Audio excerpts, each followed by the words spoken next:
Bonjour à tous et bienvenue sur la chaîne de Fouini. Les amis, la vie parfois nous fait prendre des trajectoires bien compliquées, des trajectoires non prévues. Alors pourquoi je parle de la vie, pourquoi je fais un peu de philosophie là? Il s'est passé... comment je peux qualifier ça? Est-ce que c'est de l'arnaque? Est-ce que c'est une déconvenue? Est-ce que c'était quelque chose de prévisible? C'est compliqué à nommer. Je vous relate les faits, bon vous le savez tous. Tous ceux qui suivent ma chaîne sont au courant que Daniel Dubois devait affronter Joseph Parker. Daniel Dubois, malheureusement malade. Apparemment, il était bien malade. J'ai lu des choses sur un souci à l'oreille, un gonflement à l'oreille, généré par peut-être des coups, je sais pas. Pourtant, il n'avait pas l'air d'avoir fait de sparring récemment. Lui a généré une baisse, une fatigue, et du coup, il se sentait épuisé. Donc, son clan a dit vaut mieux pas combattre. Je pense qu'ils ont pris une sage décision, puisque lui est champion en titre. Donc, il a tout intérêt à attendre, en fait. Bref, Martin Bacolé a rendu service à Turquie en y allant. Voilà, en y allant sans préparation, en faisant le trajet comme ça 9 heures pour que le combat ait lieu. Ce qui a régalé Joseph Parker évidemment. Financièrement, Martin Bacolé a touché une somme alléchante également. Il faut qu'il y en ait pour les deux parties. Seulement, bon, ça a des conséquences, ça a des dommages collatéraux. Mais j'avais lu au moment des faits que Turquie avait dit je m'engage aussi à ce que ça n'ait pas d'influence sur ton combat avec Ajagba au mois de mai. Mais bon, lui, c'est pas le président de l'IBF. Hein. C'est celui qui a de l'argent, qui organise des grosses soirées, mais bon, avec l'argent, on peut acheter beaucoup de choses, je le comprends. Mais bon, voilà, c'est pas lui le président. Et du coup, Martin Bacolé est retourné au pays. Je pense qu'il passe quelques jours. Il a des démarches à effectuer, un peu de repos. Et le but, c'était de retourner faire son camp d'entraînement pour préparer le combat au mois de mai, peut-être en Écosse. Sauf que là, les dernières nouvelles m'ont mis un peu le seum, les gars. Ah, ça a été un peu une déconvenue. Est-ce que c'est de l'arnaque? Pas vraiment, oui et non. Oui, dans le sens où il rend service, il pense que les choses vont rester telles quelles. Et non, dans le sens que l'IBF fait ce qu'elle veut, en fait. Elle tient compte des résultats, et point barre. Elle ne va pas chercher derrière s'il y a des raisons à toute chose, en fait. Alors, pourquoi je dis ça? En gros, l'IBF, là, a dit, ok, le combat aura lieu contre un Jagba. Par contre, ça ne sera pas un éliminatoire IBF. Ça ne sera pas un éliminatoire menant à un combat pour le titre contre le champion, en l'occurrence, à l'heure actuelle, Daniel Dubois. Bon, déjà que ça s'annonçait assez sombre, puisque Dubois, ayant annulé son combat avec Parker, prend une trajectoire plutôt vers un combat contre Usyk, et Usyk a l'air chaud. Je ne serais pas étonné dans les prochaines semaines qu'on entende les choses se mettre en place. Donc ça allait être quand même compliqué, mais c'était quand même un éliminatoire. Donc c'était qui permet d'être dans une file d'attente et d'attendre. Sauf que là, ils ont dit que ça ne sera plus pour être dans cette file d'attente, c'est plus un éliminatoire. C'est la douche froide. C'est la douche froide, faut pas se mentir. Est-ce qu'on pouvait s'y attendre?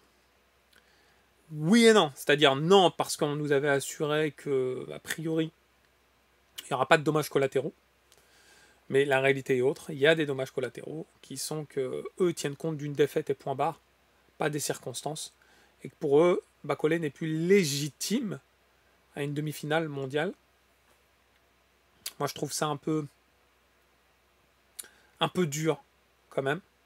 Un peu excessif. Dans le sens où, de toute façon, il y a une liste d'attente derrière. Et que ceux qui sont dans la liste d'attente derrière sont peut-être aussi moins légitimes. On va l'évoquer juste après, d'ailleurs. Ensuite, il y a Jagba, qui, dans l'histoire, lui, il n'a rien fait. Hein. Il attendait son combat. Il a peut-être même commencé son camp. Et lui doit être un peu dégoûté. Alors, ce que j'ai pu lire par rapport à un communiqué d'un des responsables de l'IBF, il a l'air de dire que, a priori, ce sera Bacolé qui sera plus légitime à une demi-finale mondiale, mais que ce combat peut avoir lieu. Mais il faut qu'Ajagba accepte d'affronter Bacolé dans ces conditions. Ou alors, ils peuvent le switcher. Hein. Pire des cas, pire des scénarios, ils le switchent et switch Bacolé avec un autre qui juge plus légitime. Du coup, j'ai été un peu fouiné pour regarder un peu ce qu'il y a autour. Il y a Parker, mais Parker, du coup, lui, ça y est, on le considère pas. Il y a qui? Il y a Carlos Sanchez, mais qui a subi aussi un revers face à Kabayel. Ensuite, bon, il y a Jagba évidemment. Il y a Chisora, mais qu'on avait déjà évoqué avant même cette histoire de Bacolé, Dubois, etc.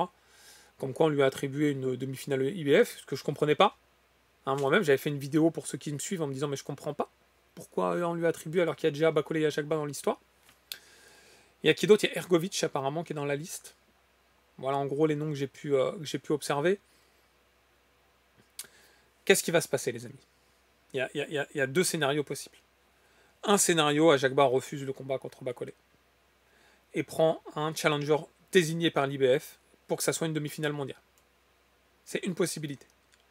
Deuxième possibilité, Turquie se sent redevable et se dit mince, moi je vais, enfin, Bacolé il m'a rendu service et il va se retrouver un peu biaisé par la situation, lésé. Et du coup, voilà, je fais en sorte que le combat avec Ajagba ait quand même lieu, parce qu'Ajagba il peut être attiré aussi par l'aspect pécunier. Mettre en place, on va dire, un peu plus de monnaie pour attirer les deux et que le combat ait lieu. Et ça sera plutôt favorable pour Martin Bacolé, puisque derrière, il peut remontrer un peu ses capacités et se repositionner à l'échelle mondiale. Alors qu'est-ce que ça veut dire se repositionner? C'est par exemple s'il réussit à placer un KO contre Ajagba. Bon, déjà une victoire, ça sera très bien, mais s'il place un KO, ça peut remettre dans l'état d'esprit des gens que, attention, Bacolé, en fait, les gars, il n'était pas du tout prêt la dernière fois. Là, quand il est prêt, c'est l'épouvantail. Et du coup, ça le repositionne aussi à l'échelle IBF, ça le repositionne à l'échelle mondiale, dans l'état d'esprit pour pouvoir reprendre des combats. Si Ajagba refuse les négociations et sort de ce combat, il faut retrouver un combat pour Bacolé. Voilà, il faut lui retrouver un combat pour remonter. Il n'y a pas le choix. Malheureusement, il va devoir subir un peu les dommages collatéraux. On savait qu'il y avait des chances qu'il y en ait. On va pas faire un retour en arrière. Je suis pas le genre à dire ouais, il aurait jamais dû faire ça, ça, ça. Moi, je pars du principe que ce qui est fait est fait. Au moment où il avait très peu de temps pour prendre une décision, il l'a prise. Maintenant, il n'y a plus de regrets. C'est fait, c'est fait. Maintenant, il faut voir de l'avant. Hein, ressasser le passé, tourner le couteau dans la plaie, ça n'a que des points négatifs. Il faut trouver des solutions pour le présent et l'avenir. Les solutions, c'est soit Jacques Ball l'accepte. Après, il faut discuter avec Turquie pour qu'ils mettent c'est aux États-Unis. C'est lui quand même qui organise avec Fatal Fury d'ailleurs. Ah oui, Fatal Fury les gars. Non, parce que moi je suis dans le jeu vidéo et du coup ça sera aussi l'occasion de cette soirée au mois de mai de mettre en avant le nouveau jeu Fatal Fury de SNK. Mais bon, bref. Et du coup, je me dis, peut-être Turquie peut le sortir un peu de la mouise, entre guillemets. C'est pas vraiment une mouise, parce qu'il y a toujours des alternatives. Il faut dire reculer pour mieux sauter. Ok, là, c'est dans une passe un peu plus complexe. Il suffit, je l'ai déjà dit dans ma précédente vidéo, de 1 ou 2 combats pour repositionner significativement Martin Bacolé. Si c'est pas contre un Jagba, il faut trouver un autre adversaire, quitte à le prendre un peu plus loin dans le classement. Et ensuite, le combat suivant, contre un beaucoup mieux classé, et les choses vont se remettre en place. Mais il faut que Turquie assume. Et c'est pas Bacolé qui sort de la soirée de mai, mais Ajagba qui sort. Si lui veut plus affronter Bacolé, c'est lui qui sort. Ça c'est essentiel. Et que Bacolé reste dans cette soirée, et qu'on lui trouve un autre adversaire dans ce cas-là. Moi c'est ce que je vois comme solution. C'est sûr que l'avenir n'était pas forcément déjà très éclairé pour Martin Bacolé, africain d'origine. On sait qu'on lui a mis des bâtons dans les roues. Là, c'était plus qu'un bâton, c'était un arbre. Bah oui, forcément. Mais il a les épaules solides. Il est soutenu par une belle nation. Il faut rester dans cet état d'esprit. Il ne faut pas lui jeter la pierre. Je l'ai déjà dit et je le redis. Il n'y a pas que l'aspect financier qui avait été pris en considération pour la décision, c'était une décision plus générale. Il avait déjà refusé précédemment. Il s'est dit si je le refuse encore de faire une short notice, bah peut-être on va m'écarter radicalement, sans toucher d'argent en plus. Être écarté des belles soirées sans avoir touché l'argent, c'est compliqué. Aller toucher l'argent, tenter sa chance. Sur un malentendu, ça aura peut-être pu passer, c'est pas le cas. Mais dans les deux cas, il y avait des points positifs et des points négatifs, les gars. On va pas lui jeter la pierre. Faut pas dire ah, il a fait que pour le pognon. Moi, je suis pas d'accord avec ça. Je suis pas d'accord. C'est un ensemble. Il y a aussi le côté se faire connaître, il y a aussi le côté rendre service, il y a aussi le côté donnant, il y a aussi le côté tenter sa chance. Parce que s'il avait pu passer, bah, ça lui aura tout de suite ouvert de grosses portes. Évidemment, peut-être, son état de forme, il aurait dû être un peu plus avancé. Mais bon, comme je l'ai dit, avec les si, on peut refaire le monde, les gars. On va pas lui jeter la pierre. On va essayer d'aller de l'avant, de tous aller dans la même direction, dans le même sens. Ça, c'est essentiel. De le soutenir dans cette épreuve. C'est une épreuve de la vie. Oui, oui, il y a une décision qui a été prise. Maintenant, ça y est, on l'oublie.